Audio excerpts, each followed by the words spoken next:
Bonjour à toutes et à tous sur la chaîne du Moniteur Automobile. Aujourd'hui, je vais vous parler d'un modèle qui a révolutionné et sauvé Porsche, le Porsche Cayenne, que l'on voit ici dans ces différentes itérations, ces différentes générations. Vous voyez, il y a eu des versions plus aventureuses, façon un peu Dakar, les versions que l'on connaît maintenant avec notamment la première version hybride, la version turbo hybride, hybride, etc. C'est un véhicule qui a changé la donne pour Porsche et qui lui a permis d'atteindre une nouvelle dimension. Aujourd'hui, on va vous parler du Porsche Cayenne électrique qui lui a donné une nouvelle dimension à l'histoire des Porsche électriques. Et pour ça, je vous montre tout de suite de quoi il s'agit. Mais avant ça, on n'oublie pas, on s'abonne, on active les notifications, c'est super important pour nous. Alors avant de prendre le volant, on va vous montrer un peu ce qui se passe parce qu'effectivement, une Porsche, c'est agréable quand on tient ça en main, mais il faut comprendre tout ce qui se passe en dessous, c'est ce qu'on va voir avec l'essai dynamique. Et ce qui se passe en dessous, c'est ceci. On a une voiture avec une nouvelle plateforme, avec une nouvelle technologie de batterie, un accu de 113 kWh, c'est quand même pas mal. Mais surtout, on a deux moteurs électriques, un à l'avant, un à l'arrière. Sachez qu'à l'arrière, la version Cayenne S a le moteur électrique le plus efficient jamais fait chez Porsche, qui explique son autonomie un peu plus grande. Mais on en a un à l'avant. Et puis surtout, ce qui est important, ce qu'on va tester maintenant, c'est cette partie-ci. C'est la partie Active Ride, Porsche Active Ride, avec une suspension pilotée qui va essayer de contrer les effets de la physique pour rendre la voiture virtuellement plus légère. On va voir tout de suite ce que ça donne au volant. Alors le voilà, ce fameux Porsche Cayenne électrique, un grand SUV, vous l'aurez compris, il grandit encore par rapport à la génération précédente. Parlons dimension, on a près de 5 mètres de long, 4 mètres 985, plus de 2 mètres de large avec 2 mètres 023 et 1 mètre 674 de haut. Donc c'est déjà un beau bébé. En hauteur, c'est un petit peu moins que la version thermique qu'il remplace, en tout cas en parallèle duquel il va être vendu. Et chose intéressante, l'empattement, lui, croît de façon assez significative puisqu'on est à plus de 3 mètres ici d'empattement. Donc ça veut dire une habitabilité qui normalement devrait être très bien. Mais surtout au niveau du style, il adopte les nouveaux codes stylistiques des Porsche électriques. Avec cette partie phare ici, vous voyez, on garde les 4 éléments lumineux de base, mais contrairement au Macan, les phares principaux sont repris ici dans cet élément-là et pas en dessous. C'est en dessous, ici je précise, on a une version turbo, on a les air vents ici qui permettent de faire des rideaux d'air pour améliorer l'aérodynamique ici, mais on a également la partie basse avec des volets ici qui sont des volets mobiles et qui vont s'adapter en fonction des besoins en refroidissement ou d'optimisation de l'aérodynamique pour la consommation. De manière générale, on a quelque chose qui est plutôt costaud, mais sans être massif, en tout cas moins massif. Et ce qui peut être intéressant, vous pouvez venir avec moi, vous allez voir, c'est qu'il y a une petite astuce de design que moi j'aime beaucoup. Le véhicule est grand, mais les designers ont pensé à ceci. Vous voyez ce petit décrochage ici? Eh bien, ça permet de donner un aspect un peu plongeant à la voiture. Ça augmente le dynamisme même quand elle est en statique et ça allège un peu l'arrière qui permet de remonter un petit peu la partie arrière, d'alléger. C'est très marquant ici avec une voiture qui est en blanc avec le contraste noir, on le voit bien, ça sera moins visible sur des couleurs foncées. Mais voilà, de manière générale, on a quand même une voiture qui a aussi des lignes très simples, vous voyez, tout est lisse. Il n'y a pas de plis, de complications, juste de vrais poignées ici classiques. Vous voyez, hop, c'est facile. Il n'y a pas de complications, c'est pas affleurant. Ils n'auront pas de problème pour la Chine, eux. Mais on voit aussi qu'il y a un travail qui a été fait au niveau de l'aérodynamique pour améliorer la fluidité. Et ici, ce n'est pas du greenwashing. La voiture présente un CX dans sa version de base, avec les petits trous, on précise, de 0,25, ce qui est plutôt pas mal du tout pour un modèle de ce gabarit-ci. Avec le turbo, avec les grosses roues, etc., ce sera différent. Au niveau du turbo, on précisera qu'il a un système qui permet ici d'avoir ce qu'ils appellent les air blades qui vont ressortir et permettre également d'améliorer la traînée en même temps que ici vous avez le petit aileron qui peut sortir pour améliorer soit la traînée, soit l'appui pour un meilleur comportement, un meilleur équilibre de la voiture. Alors, à l'arrière, on a bien entendu les feux tridimensionnels, ça c'est toujours sympa, mais ce qui va nous intéresser nous ici, il s'agit quand même d'un grand SUV à vocation familiale aussi, c'est le coffre. Et le coffre est tout simplement immense. Porsche annonce jusqu'à 780 litres sièges en place et 1580 litres environ une fois les sièges rabattus. Donc c'est quand même pas mal, on peut voir, vous voyez, il y a une énorme profondeur ici, des formes assez régulières, un seuil relativement affleurant et la possibilité de monter ou descendre la voiture pour faciliter les manœuvres de chargement, déchargement. Et il n'y a pas que le seuil qui est affleurant, puisque si on rabat les sièges, on attend un petit peu, ici c'est électrique. Et bon, c'est super pratique parce qu'il n'y a pas que le seuil qui est affleurant. Hop, regardez. La banquette aussi, vous avez vraiment un plancher vraiment plat et ça c'est super pratique pour porter des objets longs et comme je l'ai dit 1580 litres un peu plus ici, ça fait quand même une sacrée capacité. Maintenant on n'en attendait pas moins d'un véhicule qui fait presque 5 mètres de long. Alors à l'arrière, c'est très simple, il y a énormément de place. Ça, le siège est réglé pour quelqu'un qui fait 1,85 m, donc un peu plus grand que moi. Et vous pouvez constater que j'ai plein de place ici, malgré les sièges avec la coque ici en plastique. De manière générale, on a beaucoup de place également pour la tête. Donc ça, c'est pas mal du tout. Même les grands se sentiront à l'aise. Un grand toit ouvrant ici, électrochrome, donc il y a beaucoup de visibilité, mais on peut se protéger aussi du soleil. C'est plutôt très bien fait. Et de manière générale, on a quand même des matériaux qui sont qualitatifs. Alors bien entendu, on a encore quelques plastiques un peu durs. Ça, c'est un petit peu dommage, vous voyez. Mais bon, en option, vous pourrez facilement remettre quelques milliers d'euros, voire quelques dizaines de milliers d'euros si nécessaire, pour avoir quelque chose d'encore plus qualitatif.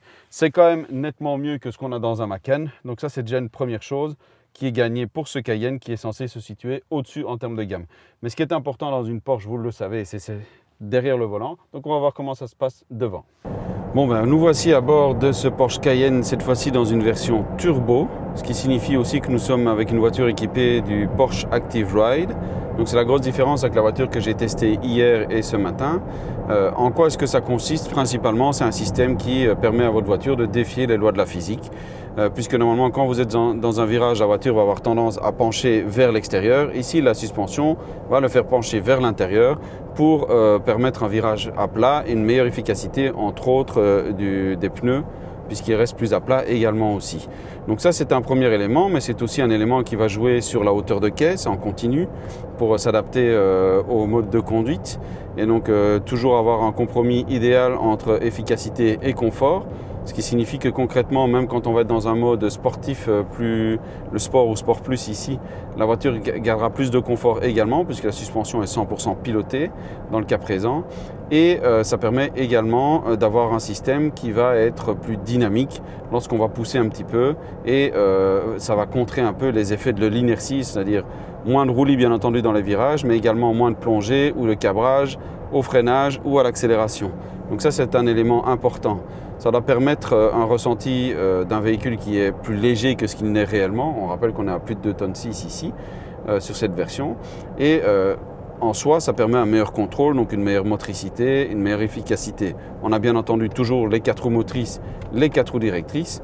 Dans le cas présent, on est sur une configuration à 2 moteurs, forcément, un paresseux, pour une puissance totale qui, avec le mode boost, atteint 850 kW, soit 1156 chevaux. C'est la Porsche de série la plus puissante jamais produite et qui offre déjà des performances plus que convenables, puisque le 0 à 100 en launch control se fait en 2 secondes 5, ce qui est plutôt impressionnant.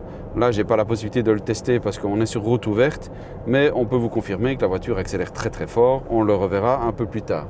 Alors l'Active Ride fonctionne également à une fonction d'amélioration du confort, elle aussi, grâce au pilotage des amortisseurs bien entendu, mais également par le maintien de caisse, parce que moins vous bougez, plus le sentiment de confort va être élevé.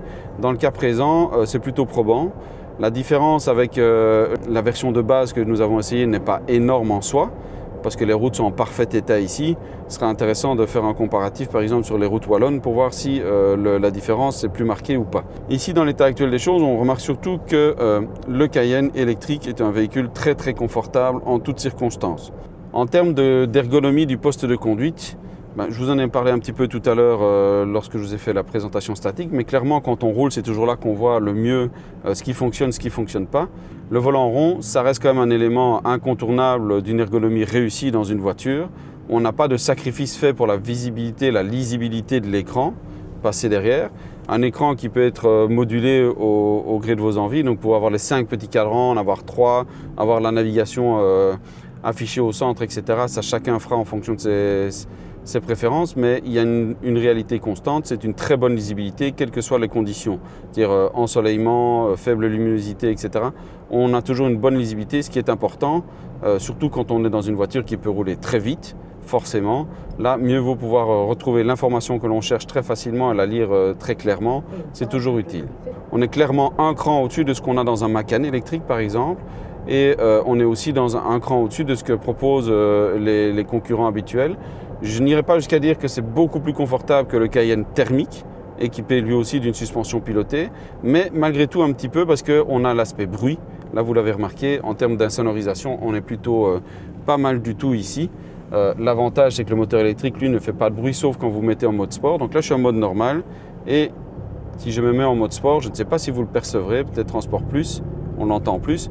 Il y a comme un grommellement, un vrombissement qui rappelle un peu un V8. C'est très très réussi à l'arrêt. Une fois qu'on accélère, on se rend compte entre guillemets de la supercherie parce que forcément on n'a plus ces passages de vitesse, etc. Donc le bruit devient un peu plus artificiel. Pas plus que dans n'importe quel modèle thermique sportif aujourd'hui où de toute façon le son est soi-disant amplifié mais surtout très fort modulé par l'installation audio pour compenser les normes de bruit. Donc dans l'absolu, c'est pas plus fake que sur une voiture thermique au final. C'est juste moins naturel puisqu'il n'y a pas de changement de vitesse, que c'est plutôt constant. Mais je trouve que le bruit en lui-même est plutôt réussi et c'est plus convaincant que ce que certains concurrents proposent avec un bruit plus électronique, plus techno parfois ou quoi, qui n'est pas forcément hyper convaincant. Ici on a quelque chose qui rappelle un moteur thermique juste ce qu'il faut, donc c'est plutôt bien fait. Autre aspect de la sonorisation, tant qu'on est en dessous de 110 km/h, les bruits de vent sont totalement absents. Une fois qu'on dépasse 110 km/h, on aura quelques petits bruits mais très feutrés, très éloignés entre guillemets au niveau du sommet du pare-brise. Rien de rédhibitoire en soi, rien qui va vous obliger à parler plus fort pour vous faire entendre de votre passager ou votre passagère. Donc là, il n'y a pas de souci à ce niveau-là. Les bruits de roulement sont plutôt très bien insonorisés. Il n'y a pas de miracle, on ne peut pas mettre non plus 150 kg d'insonorisant en plus juste pour le plaisir d'avoir un silence absolu comme chez Rolls-Royce. Ce n'est pas l'objectif ici, la voiture est déjà largement assez lourde comme ça. Mais bon, c'est plutôt bien fait. On entend très peu tout ce qui est gravillon par exemple. Donc ça, c'est une très bonne chose. Le bruit va plutôt venir du fait qu'on a des pneus aux dimensions colossales, avec des jantes de 22 pouces et des pneus qui font plus de 280 de large. Donc forcément, à un moment donné, ça fait du bruit et on ne peut pas y échapper. Donc sur ce plan-là, on peut dire que le pari est très réussi et est très convaincant. On est vraiment dans un cocon et donc voyager au long cours avec cette voiture ne posera aucun souci. Alors ici, on va profiter de la vue magnifique. Si vous voyez avec la caméra ici derrière moi, on peut voir le tableau de bord, mais on voit un petit peu le décor derrière avec le lac, les montagnes. Donc c'est assez plaisant au niveau visuel. Mais surtout, on est sur une route qui va être un peu plus rapide, avec des courbes plus rapides. Et ça va permettre déjà de voir un des premiers effets du système Porsche Active Ride. Donc je le rappelle, c'est un système qui, via la suspension pilotée, va compenser l'effet du roulis. Donc voilà, ici on est dans une grande courbe. La tendance naturelle normalement de la voiture, c'est de pencher comme ceci. Ici, elle ne le fait pas. Elle va, en fonction de la vitesse de tout un tas de paramètres, pencher légèrement la suspension à l'intérieur pour que la voiture reste parfaitement à plat. Je n'ai pas de verre d'eau pour vous montrer parce que lui, le verre d'eau, de toute façon, garde l'inertie pour l'eau, donc elle va le serrer d'un côté ou de l'autre. Mais clairement, le système est extrêmement efficace et donne l'impression qu'on roule sur des rails tout le temps.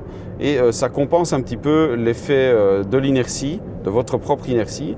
Sur des courbes à 90, 100, 120, 130 ou sur des grandes courbes sur l'autobahn à 150, ça ne sera pas antinaturel. Maintenant, on va voir si quand on est sur une petite route de montagne, beaucoup plus sinueuse, l'effet reste naturel parce que l'efficacité, ça on n'a pas trop de doute sur la question. On avait déjà testé ça avec la Panamera dernière itération et donc là il n'y avait pas de problème. Maintenant dans un grand SUV, un grand et lourd SUV où on est assis quand même malgré tout nettement plus haut, je me souviens à l'époque, les premiers à avoir sorti un système comme ça, c'était Mercedes sur la classe S, avec un nom à dormir debout aussi, mais le système et le principe étaient le même.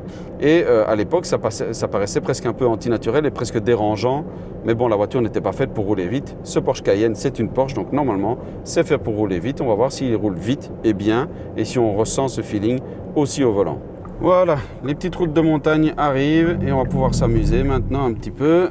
Hop, donc première chose à faire, passer la voiture en mode Sport Plus pour avoir la meilleure gestion de la puissance. Vous voyez, hop là, c'est là maintenant qu'on atteint la limite de la qualité du bruit parce que forcément là, on se rend bien compte qu'il n'y a pas de vitesse qui passe. Mais surtout ici, voilà, on est sur une route bosselée et concrètement, on peut sentir la suspension qui travaille vraiment fort parce que hier, j'étais sur des routes similaires avec la version de base et la maîtrise de la caisse du roulis est nettement supérieure ici. C'est assez impressionnant parce que de nouveau, je le dis, on est sur une voiture qui pèse 3 ânes morts ici et ça ne se remarque pas quand on est au volant.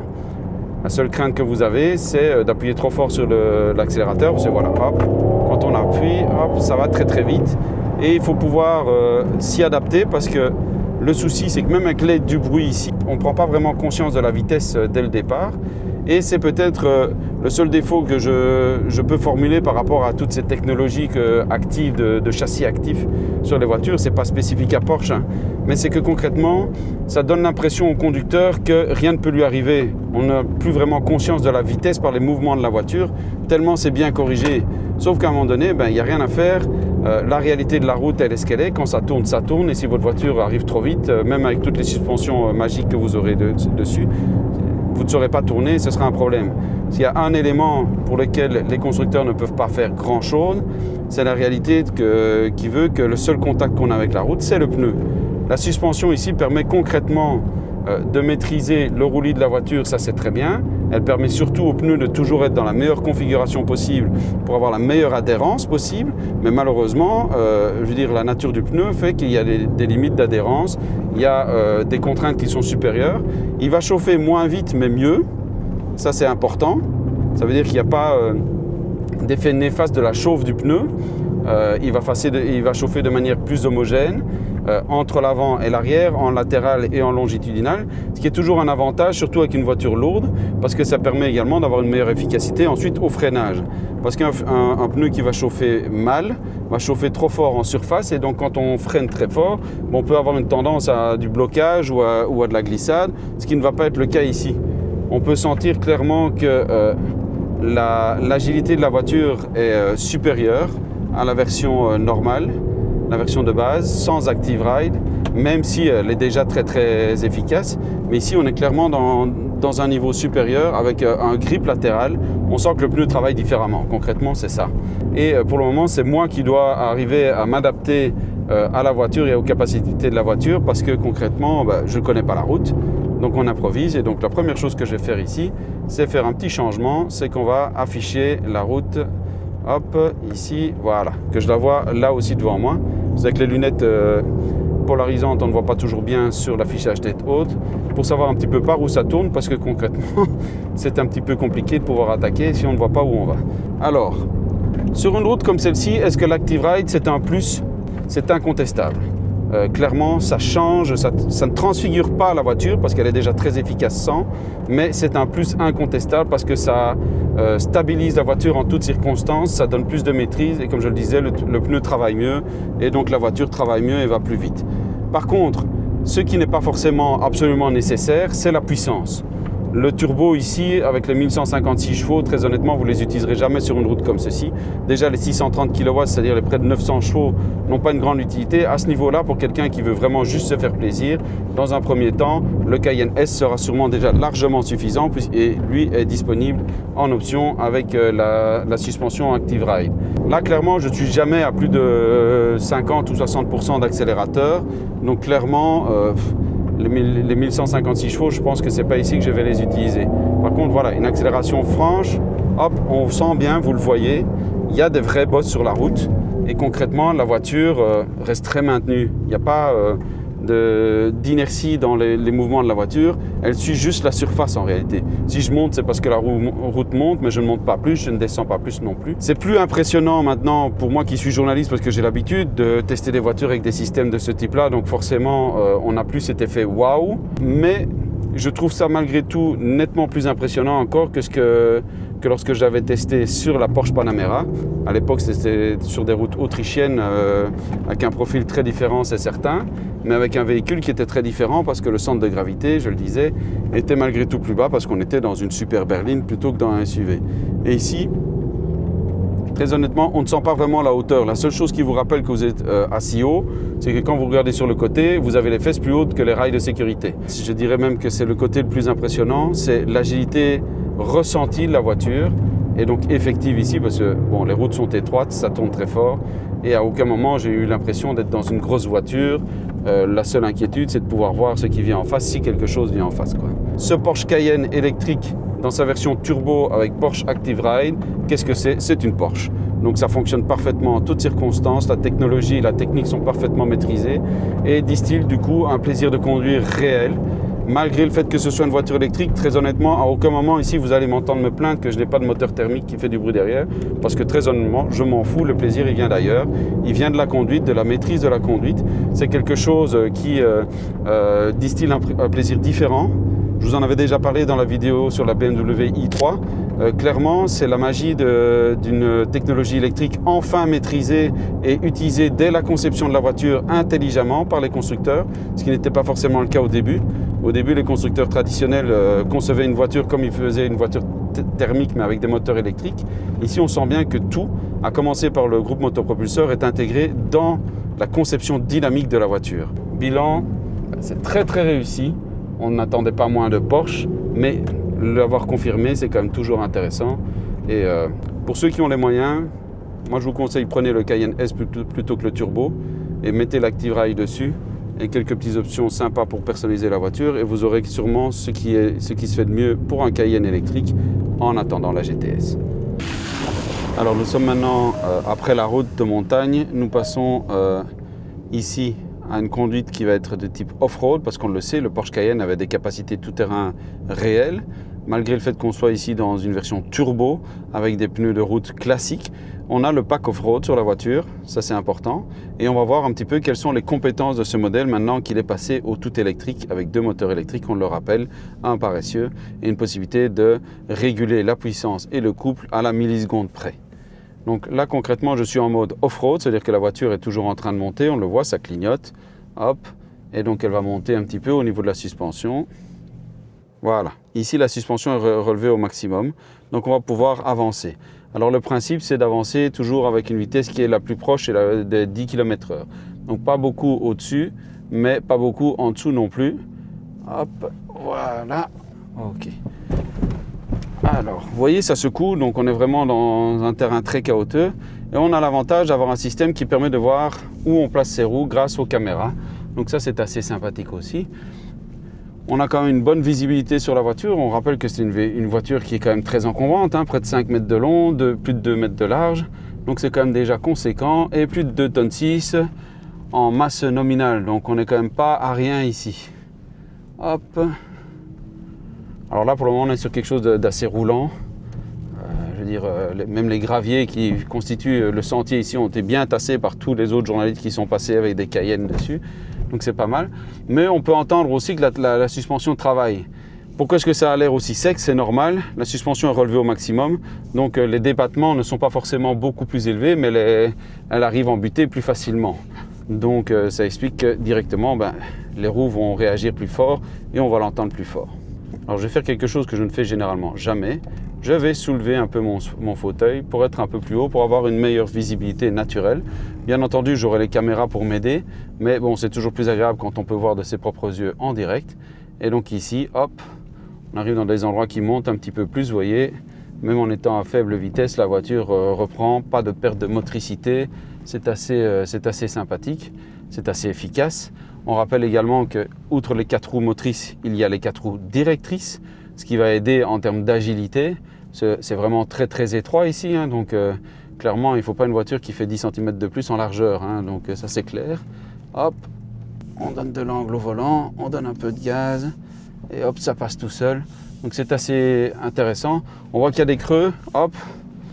Il n'y a pas vraiment de croisement de pont ici à proprement parler, mais on est vraiment quand même dans des dénivelés des fois qui font qu'on a une roue qui va être 15 ou 20 cm plus haut ou plus bas que l'autre roue de l'essieu, avec même principe à l'arrière, et ça ne pose pas trop de soucis. Ici on arrive dans une portion un petit peu plus boueuse. Il faut savoir qu'il y a 2 jours il y a eu une belle drache nationale à la Belge ici, donc ça n'aide pas non plus à avoir un terrain très roulant, mais malgré ça, on peut avancer de manière très confortable ici. C'est vraiment très facile. Le passage des épingles, de nouveau, les 4 roues motrices et les 4 roues directrices facilitent les choses, effacent entre guillemets l'encombrement de la voiture, sauf sa largeur bien entendu. Là, il faut toujours faire attention, mais on constate que les dénivelés ne sont pas un problème. C'est la magie aussi de la propulsion électrique, avec le couple qui peut être régulé à la milliseconde près. Donc il n'y a pratiquement aucun patinage présent et une gestion de la puissance qui est vraiment très efficace, avec une répartition gauche-droite, avant-arrière qui est forcément quasi instantanée, ce qui aide beaucoup ici sur des terrains qui sont plus meubles ou moins adhérents en tout cas. Alors ce qui est assez surprenant, c'est que concrètement, ici on est dans des passages, vous voyez, on passe entre les arbres avec des passages qui ont l'air très étroits. Et le seul frein que vous allez avoir au fait d'avancer, c'est le fait que vous ne savez pas vraiment, vous n'êtes pas à l'aise dans la voiture par rapport à ses dimensions, parce qu'on est toujours en train de le découvrir, ce Cayenne. Et dans ces conditions-ci, c'est toujours un petit peu tricky, comme diraient les anglophones. Ça peut être délicat, quoi. Donc, mais de manière générale, on est quand même dans une situation où tout est assez simple à gérer. On va voir ici une portion descendante. Donc là, le but, c'est aussi de maîtriser la vitesse. Il faut savoir qu'il n'y a pratiquement pas de conduite one pedal sur les Porsche électriques. Donc la régénération doit quand même se gérer et le ralentissement va se gérer via ici la pédale de frein également. Ça reste quelque chose de très naturel pour quelqu'un qui fait du tout-terrain avec des voitures thermiques ici. On reste dans le même concept, sauf que de nouveau, la gestion du couple dans chaque roue, sur chaque roue quasi de façon instantanée, va permettre d'éviter tout patinage, toute prise de vitesse trop rapide ou tout glissement en cas de blocage de roue. Donc théoriquement, c'est ça qui doit se passer. Là, on doit attendre un petit peu que le journaliste devant moi ait déjà avancé un petit peu pour éviter tout problème, tout accident. Donc ce que l'instructeur vient de m'expliquer ici, c'est que grosso modo, on a utilisé le système pour activer les aides à la conduite, on le tire vers soi pour se mettre en mode 2 Porsche Hill Control. Et donc, grosso modo, maintenant, je ne dois plus utiliser les pédales. La voiture va descendre toute seule. Moi, je dois juste utiliser le volant. Donc voilà. Ici, en gros, la voiture gère toute seule. Donc, on est à 2 ou 3 km/h. Et grosso modo, moi, je m'occupe juste de faire tourner la voiture. Hop. Et c'est assez impressionnant parce que je vois l'autre voiture là-bas en dessous. Et je me dis, comment est-ce qu'on va arriver là en bas? Et très honnêtement, donc là, je vois l'affichage tête haute. On le voit ici.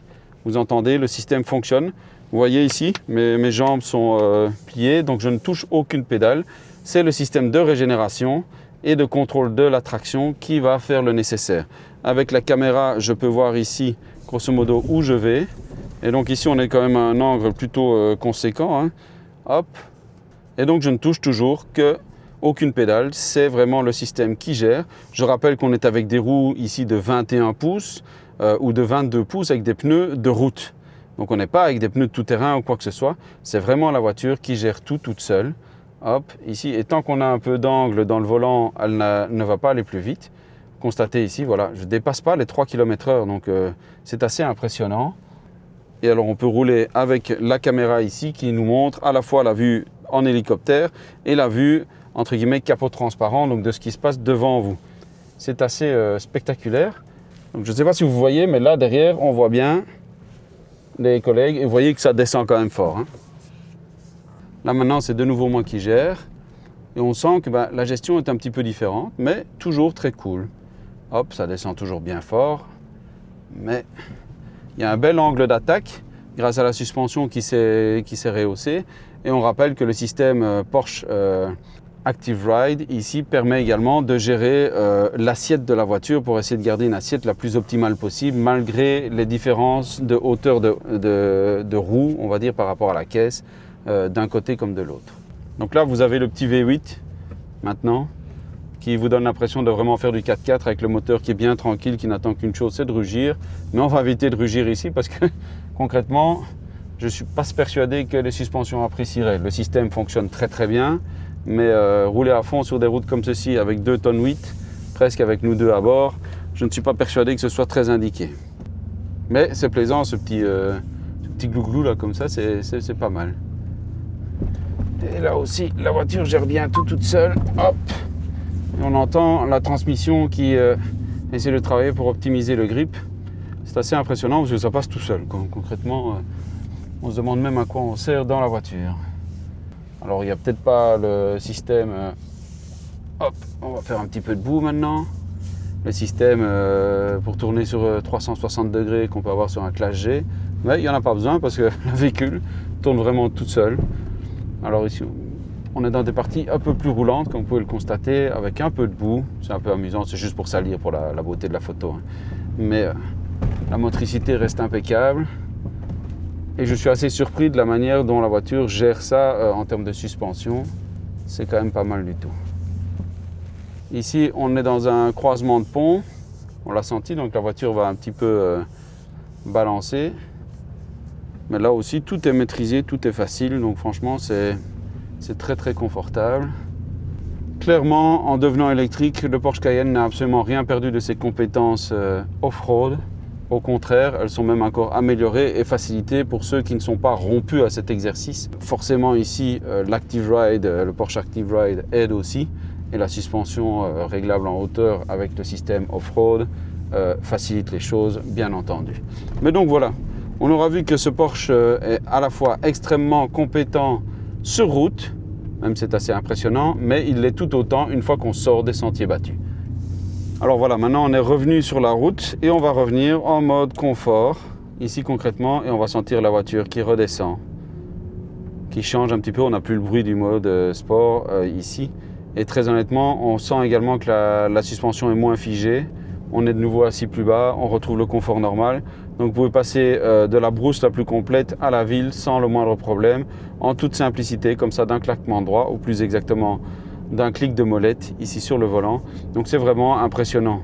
Porsche n'est pas le seul à proposer ça, mais il faut reconnaître qu'ici, une fois de plus, ils réussissent plutôt très bien leur démonstration de maîtrise technique et mécanique. Bon, ben voilà pour cet essai du Porsche Cayenne. J'espère qu'il vous aura permis d'apprendre suffisamment de choses pour vous y intéresser, en tout cas plus que ce qu'il y a dans le petit communiqué ici que j'ai, qui est relativement succinct. Par contre, ce que ce communiqué ici nous donne, c'est des informations que je ne vous ai pas encore communiquées. Donc la première, c'est l'autonomie. Ben, ce Porsche électrique, d'après le communiqué de presse ici, peut atteindre jusqu'à 624 km d'autonomie en version turbo comme on l'a essayé.